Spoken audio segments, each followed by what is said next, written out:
আমাৰ ডিঙিপাটকা মাছমৰীয়াৰ এই হাৱাডুবি area head অফিচৰ পৰা প্ৰায় 18 কিলোমিটাৰ সকলোৱে ট্ৰেকিং কৰি আহি বৰ্তমান হ'ল আমাৰ হাৱাডুবি ডিঙিপাটকা মাছমৰীয়া।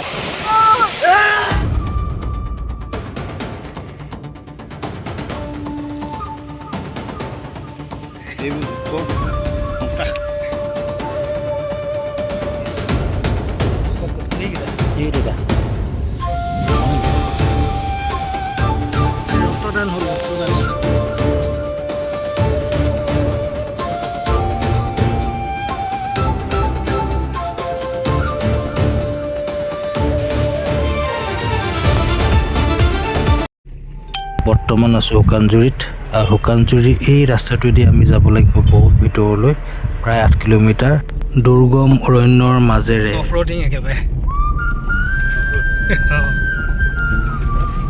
এনেকুৱা মাজেদি যাব লগা হৈছে। দুৰ্গম বৰ্ষাৰণ্যৰ মাজেৰে আজি কৰা যাত্ৰাটো খুবেই ৰোমাঞ্চকৰ আৰু এই যাত্ৰাৰ যোগেদি আপোনালোকে বিভিন্ন ধৰণৰ কথা জানিব পাৰিব। নমস্কাৰ আৰু স্বাগতম জনাইছোঁ হাৱাডুবিলৈ যোৱাৰ আমাৰ ভিডিঅ'ৰ দ্বিতীয় খণ্ডটিলৈ। আগৰ ভিডিঅ'টো যদি চোৱা নাই আপোনালোকে চাই ল'ব কেনেকৈ আমি যাত্ৰা আৰম্ভ কৰিছোঁ, কি ধৰণৰ ব্যৱস্থা ল'লে এই বিশেষ জলপ্ৰপাতলৈ আপোনালোকে যাব পাৰিব, যাৱতীয় অনুমতিৰ কাৰণে ক'ত যাব সেইটো কথাও জানিব আপোনালোকে।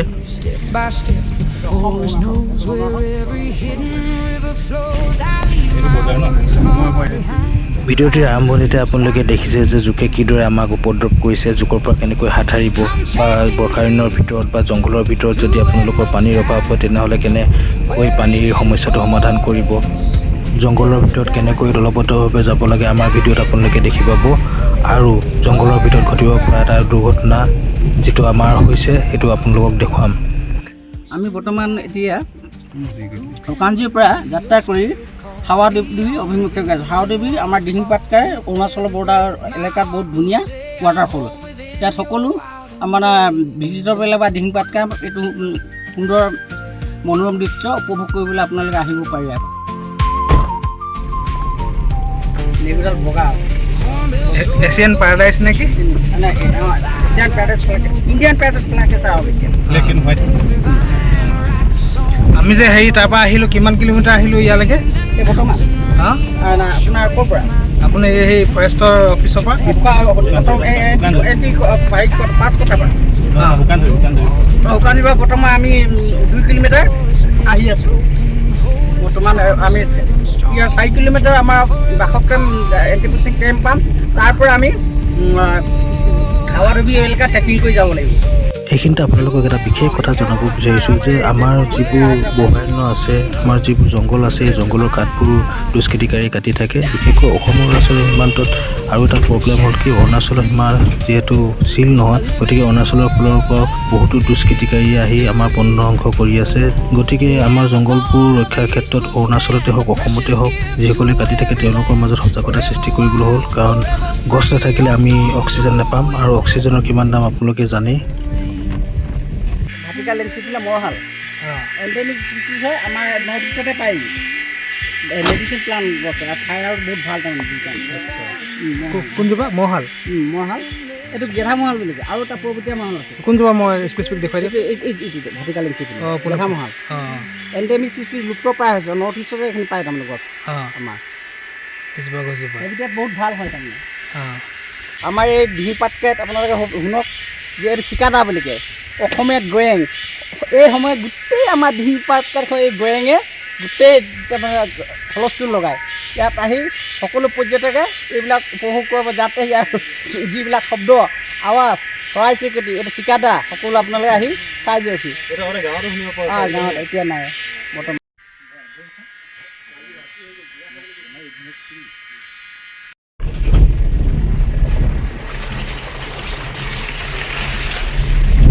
ডেন্স কৰে যাও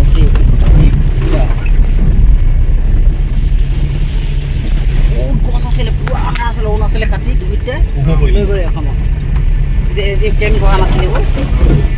বহুত সুন্দৰ ঘন বৰ্ষাৰণ্যৰ মাজেৰে আমি বৰ্তমান গৈ আছোঁ এণ্টি পচিং কেম্পৰ অভিমুখে। এণ্টি পচিং মানে হৈছে চোৰাং চিকাৰীৰ বিৰোধী। এই চোৰাং চিকাৰী বিৰোধী শিবিৰৰ পৰা আমাক সংগ দিব দুজন অস্ত্ৰধাৰী বনৰক্ষীয়ে আৰু তাৰ পৰা আৰম্ভ হ'ব আমাৰ পদযাত্ৰা ট্ৰেকিং। আমি বৰ্তমান যিটো পথেৰে আগবাঢ়ি গৈ আছোঁ সেই পথটো দেখি আপোনালোকে অনুমান কৰিব পাৰিছে যে এই পথটোৰে গাড়ী অহা যোৱা কম হয় আৰু দিহিং পাটকাই বনাঞ্চলৰ এটা সমস্যা আছে যে প্ৰায়ে বতাহ বৰষুণ আদি হ'লে গছবোৰ ঘালি পৰে।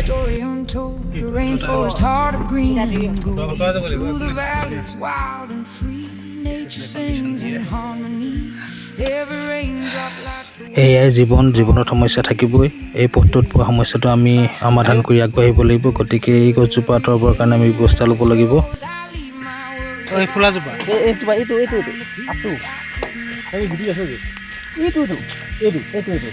আছো বুলি যে আমাৰ আগতে তাঁতশাল দিলে তাত গৈছিলে যে ইয়াৰ হেৰি ইয়াৰ শালৰ ৰংটোৱে গামোচাৰ ৰং কৰিছিলে। কোনটো এই এইটো আছো ইয়াৰ ছালৰ ৰংটোৱে ডাঙৰ পাত গামোচাৰ ৰং কৰিছিলে। আছো গছ হেৰি চাইণ্টিফিক মুনিন্দা আংগিষ্টি ফুলীয়া।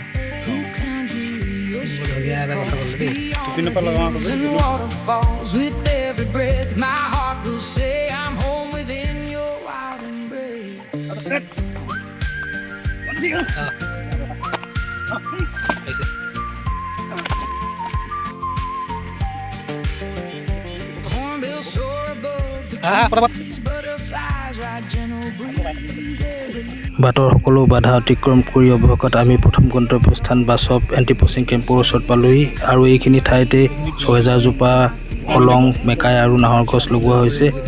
এই মেকাই বুলি ক'লোঁ যে মেকাই হৈছে অলপ আগতে কৈ যোৱা মহাল গছ।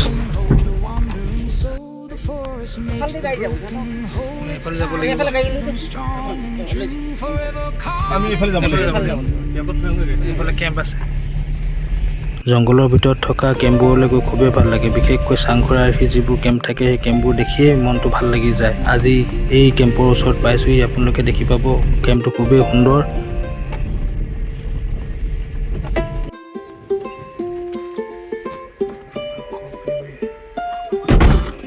এই কেম্পৰ ওচৰতে ঘিলাগুটিৰ গছ আছিল। ঘিলাগুটি তাতে ৰাখি থৈছিল। গতিকে আমি দুটামান লৈ ল'লোঁ ঘিলাগুটি পচন্দৰ বস্তু মোৰ আৰু সৰুতে ঘিলাগুটি দেখিছোঁ। ঘিলাগুটি খেলে গাঁৱত।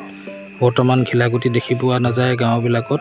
গছবিলাক যিহেতু চাহ বাগান হোৱাৰ বাবে আমাৰ এইফালে কাটি পেলোৱা হৈছে।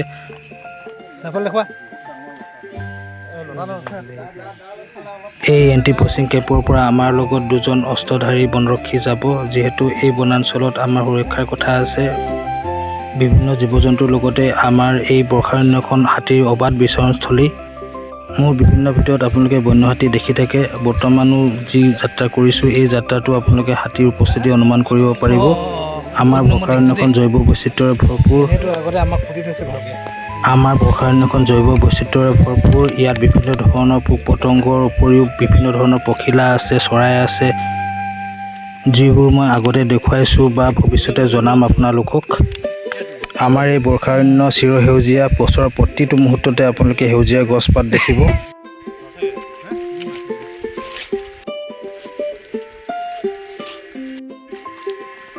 আমি হাৱাইডুবি জলপ্ৰপাতলৈ কৰা যাত্ৰাৰ প্ৰথম বাটছোৱাত আপোনালোকে দেখিছে যে বাটটোৰ অস্তিত্ব আছে, কিন্তু পিছৰ পৰ্যায়ত বাট নাপায় আৰু এই নামি যাম আমি। এই নামি গ'লে আৰু বাট নাই আৰু এইফালে। এতিয়াৰ পৰা আপোনালোকে জোকৰ উপদ্ৰৱ দেখা পাব। ভিডিঅ'ৰ আৰম্ভণিতে আপোনালোকক জনাইছিলোঁ যে ইয়াত জোকৰ সমস্যা আছে। জোক তলৰ পৰা উঠে আৰু গছৰ পৰা পৰি দিয়ে আৰু এই জোকৰ সমস্যাৰ পৰা সমাধান পাবলৈ হ'লে আপোনালোকে স্পেচিয়েল ধৰণৰ মোজা পিন্ধিব লাগে, যিবোৰ মোজা বনৰক্ষীসকলে পিন্ধে। কিন্তু আমাৰ হাতত সেইবোৰ মোজা নাছিল। গতিকে আমাৰ শৰীৰৰ ভিতৰলৈকে সোমাই গৈছে, ভৰিৰ ভিতৰত সোমাই গৈছে, ওপৰৰ পৰা পৰি দিয়াবোৰ মোৰ গাৰ ভিতৰতো সোমাই গৈছে। সেইবোৰ দেখিব পাব আপোনালোকে পৰৱৰ্তী পৰ্যায়ত। এই ভিডিঅ'টো অন্তলৈ আপোনালোকে সেইবোৰ দেখিব। আমি আজি কৰা যাত্ৰাটো মসৃণ নহয়, খুবেই কঠিন আৰু দেখিছে ইমান প্ৰকাণ্ড গছ পাৰ হৈ যাব লগা হৈছে, বগাই যাব লগা হৈছে। কোনো কোনোৱে জঁপিয়াই গৈছে। আগলৈও গছ আছে, বিভিন্ন ধৰণৰ গছ পৰি আছে বাটৰ চিনমুকাম নাই দেখিছে। আমি বাট উলিয়াই যাব লগা হৈছে। যিসকল আগত গৈছে তেওঁলোকে গছবোৰ কাটি গৈছে।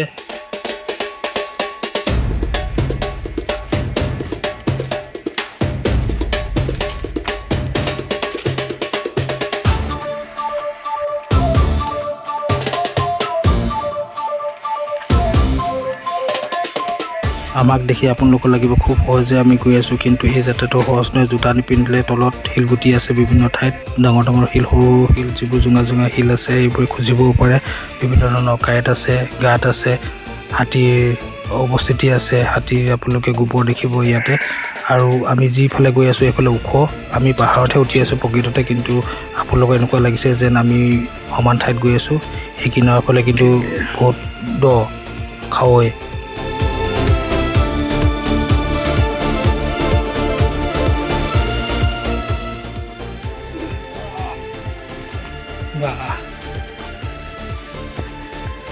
সুৰংগৰ মাজেৰে যাব লাগিব এতিয়া।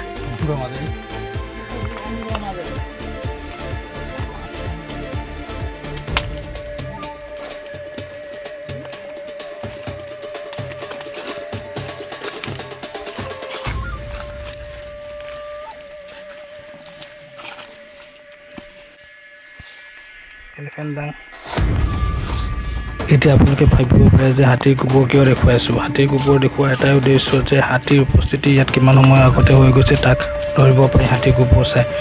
এই গোবৰখিনি চালে আপোনালোকে অনুমান কৰিব পাৰিব যে গোবৰখিনি দুদিনমান আগৰ, গতিকে আপোনালোকে ধৰি ল'ব যে দুদিনমান আগত হাতী এইফালে আহি গৈছে। আৰু যদি ফ্ৰেছ গোবৰ দেখে সাৱধান, হাতী ওচৰে পাঁজৰে আছে। হাতী এটা প্ৰকাণ্ড প্ৰাণী, হাতী যিফালে যায় শব্দ কৰিয়ে যায় বুলি আপোনালোকে অনুমান কৰে নিশ্চয়, কিন্তু সাৱধান, হাতীয়ে কিন্তু কিছুমান ঠাইত শব্দ নকৰে। হাতীয়ে যদি বিপদৰ অনুমান পায় তেওঁলোকে স্থিৰ হৈ থাকে। সেই স্থিৰ থকা সময়ত আপোনালোকে ধৰিব নোৱাৰে হাতী যে আছে।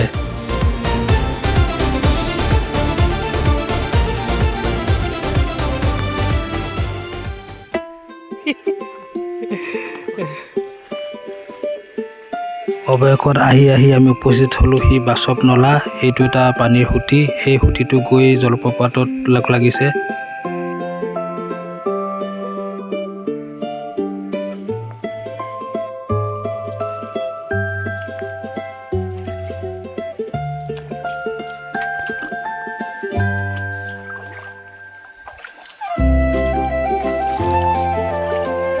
তাত কোঠা আগতে পিন্ধি লোৱা।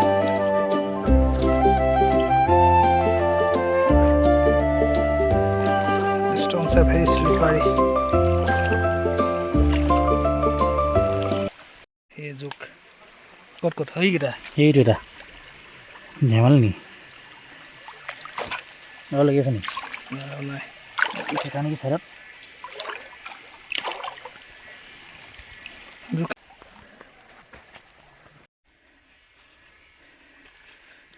একদম প্ৰকাণ্ড গাত।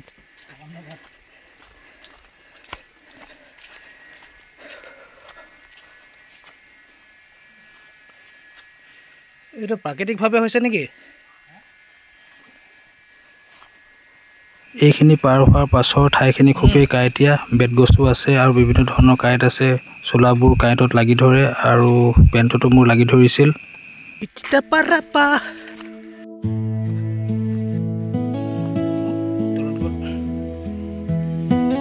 দেই অলপ হেৰি হ'লে মানে তললৈ যাবগৈ একেবাৰে। গৰা পাহাৰৰ ওপৰতহে উঠি আছোঁ আমি। Deep in the green, where the old trees stand, Hawaii waterfall. walk the path that had no name. Vines held tight to the weary hand, and every step called out in pain.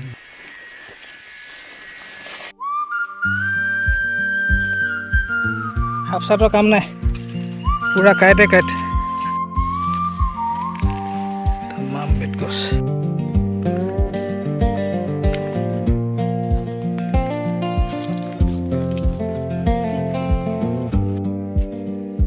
Morning mist upon the trees, whispers dancing in the breeze. Every trail a story untold, a rainforest heart of green and gold. Through the valleys wild and free, nature sings in harmony. Every raindrop lights the way, calling me to seize the day. Step by step the forest knows where every hidden river flows. I leave my worries far behind to find the peace I couldn't find. এইবোৰ জোকৰ Beaches drank from the skin so bare, mud pulled hard on the boots below, up the slopes through the heavy air. 1 hour 10 through the wild we go. Oh, the hidden cascade calls us still, roaring down from the ancient hill. Through the thorns and the jungle's test, we find the place Finally, where the wild we are closer to the waterfall. বৰষুণৰ দিনত আমাৰ পাহাৰবোৰ পিছল হৈ থাকে। তাৰ উপৰিও এই যি ঠাই য'ত জলপ্ৰপাতটো আছে সেই ঠাইৰ ওচৰ পাজৰৰ ঠাইখিনি আৰু পিছল। that we see. গতিকে এনেবোৰ ঠাইত আহিলে খুব সাৱধানেৰে আগবঢ়াটো উচিত। বিশেষকৈ পাহাৰৰ পৰা নামোতে ভৰি চিধাকৈ দিয়াতকৈ অলপ পথালিকৈ নামিলে বেছি ভাল। এইটো ৱাটাৰফলটো ওপৰৰ পাৰ্টটো।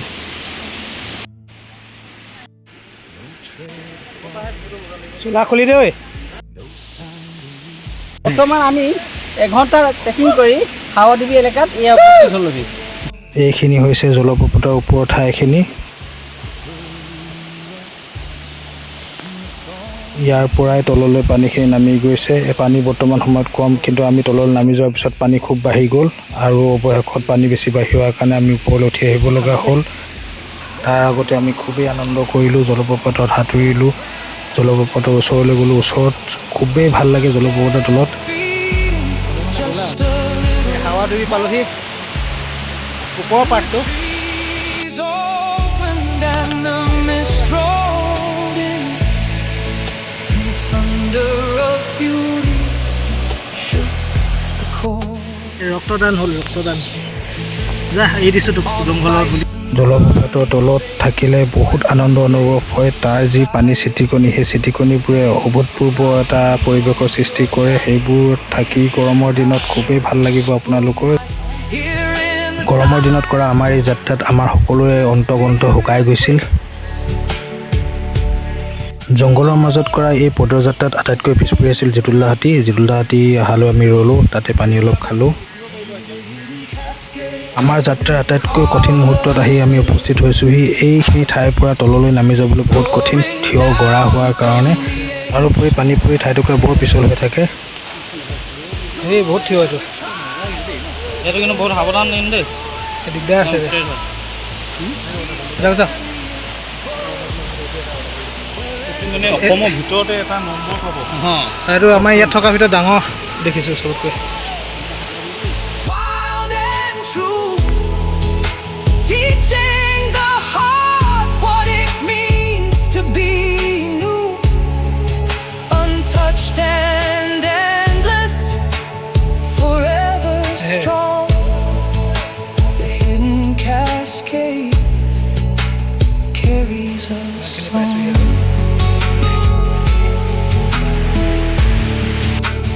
Carries us on. আমাৰ জয়পুৰ মেইন আমাৰ হেড অফিচৰ পৰা প্ৰায় 18 কিলোমিটাৰ ভিতৰত এয়াই হ'ল আমাৰ হাৱাদেৱী বিহু পাটকা মাছ মজিয়া। মজা।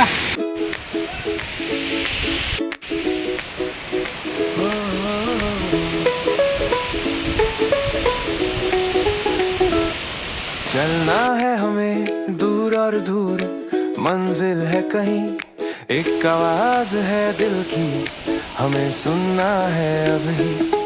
चलना है हमें दूर और दूर, मंजिल है कहीं, কেনেকুৱা পানী एक আৰু বতাহ। आवाज है दिल की, हमें सुनना है अभी। ये जिंदगी हम थे कहीं, কেনেকুৱা লাগিছে আহি? প্ৰতিটি অনুকূল সৃষ্টি বিহু পাটকাই প্ৰায় 8 কিলোমিটাৰ ভিতৰত আমি এঘণ্টা ট্ৰেকিং কৰিছোঁ আৰু এঘণ্টা অফৰোডে আহি যি ঠাই উপস্থিত হৈছোঁ সঁচাকৈ অনন্য আৰু অসমৰ ভিতৰতে হয়তো এনেকুৱা এটা দ্বিতীয় ঠাই কিন্তু আমি আজিলৈকে আছে বুলি ভবা নাই। সেইকাৰণে সকলোৱে আহক দিহিং পাটকাই ৰাষ্ট্ৰীয় উদ্যানৰ ভিতৰলৈ প্ৰকৃতিৰ মনোৰম দৃশ্য উপভোগ কৰিবলৈ সকলোৱে ইয়ালৈ আহিব পাৰে। পানীটো মাৰিছে ঠাণ্ডা একদম এয়াৰ কণ্ডিশ্যন হয় না একদম মজা এয়াৰ কণ্ডিশ্যন কিছু দেই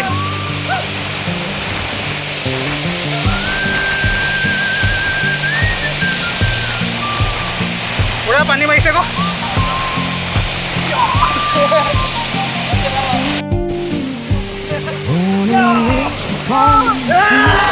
Whispers dancing every trail is stolen untold.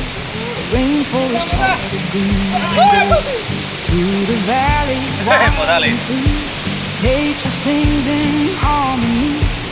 Every raindrop lights the way, calling me to seize the day. Step by step, the forest knows. জলপ্ৰপাতৰ জীৱনত নোপোৱা কিছুমান আনন্দ বিচাৰি পালোঁ আৰু সেইবিলাক আনন্দ লৈ অৱশেষত উঠি আহিলোঁ আৰু ভোক লাগিছিল সেই সময়ত আৰু যি আনিছিলোঁ তাকে মিলিজুলি খালোঁ। Skies, where ancient forests never die, dying back high, forever bright. জলপ্ৰপাতৰ পৰা উঠি আহি মই গোটেই গাটো পৰীক্ষা কৰিলোঁ, য'তে ত'তে জোকে খোৱা ৰঙা ৰঙা চিন সেয়া আপোনালোকে দেখি পাইছে। Beyond the hills and জলপ্ৰপাতৰ কাষে কাষে বহুত কলগছ আৰু কলগছ হাতীৰ প্ৰিয় খাদ্য বুলি জানেই আপোনালোকে, গতিকে আপোনালোকে গম পাইছে চাগে এই জলপ্ৰপাতৰ কাষে কাষে হাতী থাকে বুলি।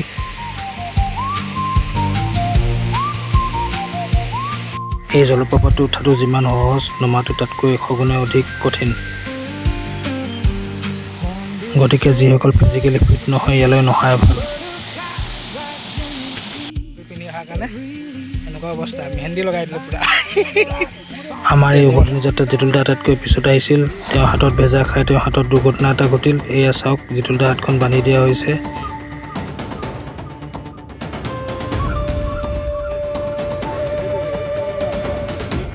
গৰমে গৰমে বিষটো নহয়, লাহেকৈহে হ'ব বিষটো, হ'ব বুলি ধৰিয়ে থওক। বেছি পিয়া লাগিলে খাব পাৰি ন। কোনটো কথা খায় এইটো ঠাইটো এইটো বাকলিটো এনে কচুগতে চাহি কৰিলে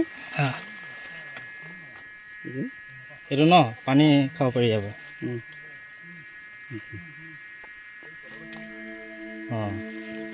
এই সৰু গছজোপা চিনি থৈ দিয়ক, এই গছজোপা বহুত প্ৰয়োজনীয়।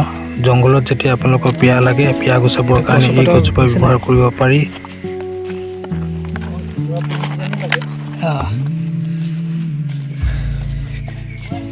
খাবলৈ টেঙা টেঙা হয় অলপ। মই এনে প্ৰয়োজনীয় গছবিলাকৰ কথা জানি খুবেই ভাল পাওঁ আৰু মই নিজে ট্ৰাই কৰোঁ, তাৰপিছতে ৰাইজক কওঁ। এতিয়া মই নিজে ট্ৰাই কৰি দেখুৱাম কেনেকুৱা লাগিছে আপোনালোকক জনাম।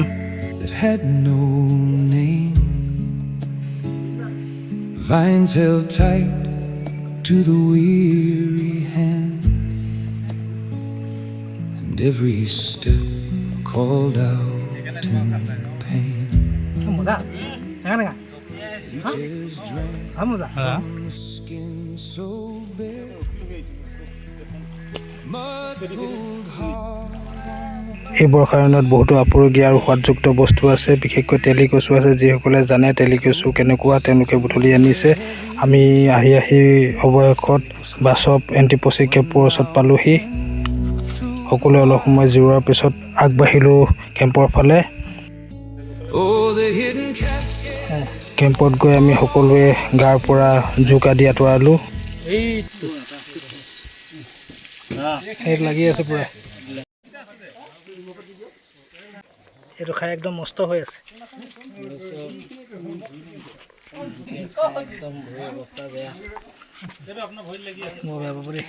দেখিছোঁ তাৰপিছত তাত গা ধুলে। কেম্পৰ যিসকল লোক খুবেই সহজ সৰল আৰু মৰমীয়াল, তেওঁলোকক লগ পাই খুবেই ভাল লাগিল। আমি কেম্পত সকলোৱে একপি গ্ৰুপ ফটো উঠালোঁ। এই যাত্ৰা খুবেই মনোৰম আছিল। আমি তাত খাবলৈ বস্তু লৈ যোৱা হ'লে তাতে বনাই খাব পাৰিলোঁ, কিন্তু তাত খোৱা নহ'ল। আমি গৈ টিপামত ভাত পানী খামগৈ। আমি ইয়াৰ যাত্ৰা আৰম্ভ কৰিছোঁ, উভতনি যাত্ৰা। আজিৰ দিনটো খুবেই ভাল আছিল। এনেকুৱা যাত্ৰা আকৌ পুনৰবাৰ হ'ব নহ'ব ক'ব নোৱাৰোঁ। এনেদৰে আপোনালোকে জংঘলৰ ভিতৰত অহাৰ যি আনন্দ, সেই আনন্দ এই ভিডিঅ'ৰ যোগেদি দিলে তাৰ বাবে বহুত বহুত ধন্যবাদ।